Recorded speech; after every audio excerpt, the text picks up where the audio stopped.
Alright, in chapter 6, you'll be learning about the electron structure of atoms. So, you guys all remember that Bohr's model you learned about in the earlier chapters, didn't you? Well, let me tell you that it's just a bunch of baloney. Well, it turns out a bunch of scientists found out a bunch of new things about atoms and electrons. Well, the main thing is that there's wavelengths now, and then there are also these new types of orbitals. And the electrons can appear and disappear wherever the orbital is set them to be. Plus, the electrons are actually kind of waves, and that gives us the electromagnetic spectrum. Before we start learning about the electron structure of atoms, there's some background information you need to know about. The first part is wavelength. Now, wavelength is actually the distance between two peaks on a wave. Everybody knows what a wave is, right? This is a nice wave. Now, the distance between this peak and this peak is represented by the symbol, by the symbol lambda. Now that we learn about wavelength, let's learn about frequency. Frequency, on the other hand, is the amount that distance travels through a certain point over a certain amount of time. For us, we use seconds. And the way it's represented in math is by beat. And the final thing is SI units. You guys should already know this, but the main ones you're going to be using is nanometers, which is 10 to the negative 9th, and micrometers, which is 10 to the negative 6. Here is a nice table of all the measurements that you can use for waves. And here's the electromagnetic spectrum that I was talking about. This is very useful. So we're just going to skip over all the mumbo jumbo behind the history of the wavelength and frequency, and we're just going to skip right to the math. So the first part is, the first question it's asking is, what type of wavelength is that? So basically, a nanometer, you're going to find out that a nanometer is basically a 0 with 9 zeros behind it. 993, that's a nanometer in meters. And and to make it easier on us, we're just going to convert that to a micrometer. And that will give us 1 to the negative 6. And 1 to the negative 6 is basically infrared. Because according to the spectrum, we can figure out that infrared is 1 to the negative 6th, which is on this problem. It's saying that the sensor detected energy being transferred over at 0.53 joules over 35 seconds. We're trying to find the rate of photons per second.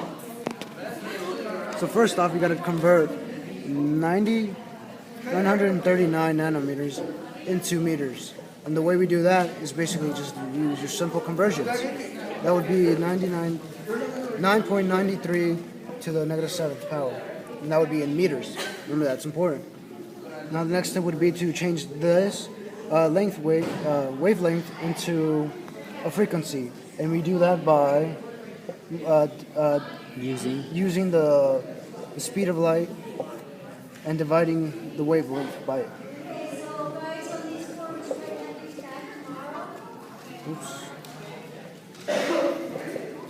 So the answer to that, it would be 3.02 to the 14th power. Okay, so the S to the negative 1 is actually the frequency. So after we found out the frequency, we're going to use Planck's constant and multiply these two numbers together. And Planck's constant is actually 6.626 to the negative 34th power joules per second. And that gives us a total answer of, so our energy level would be 2.01 times 10 to the negative 19. And now we just use, since our problem also states that there are 0.53 joules over 35 seconds, that will give us a 0.015, our rate. That would be our rate. And we take that number and divide it by 2.01 times 10 to the negative 19. Grab my handy dandy calculator. We get, hold on a second, 2.01 to the negative 19. We get a good 7.463 to the 16th joules per second. Alright, now we're moving on to orbitals. This is how an atom actually looks like. We have 4 different types of orbitals that there are. We have the s orbital, which is basically a sphere with the atom with the protons and the neutrons in the center, and the electron is somewhere around on the outside. Now keep in mind that the electron can spawn in and out of existence pretty much because of some law that I forgot to say. But that's pretty much the shape of the s orbital. Now we have the p orbital, which is basically like a p-shaped body.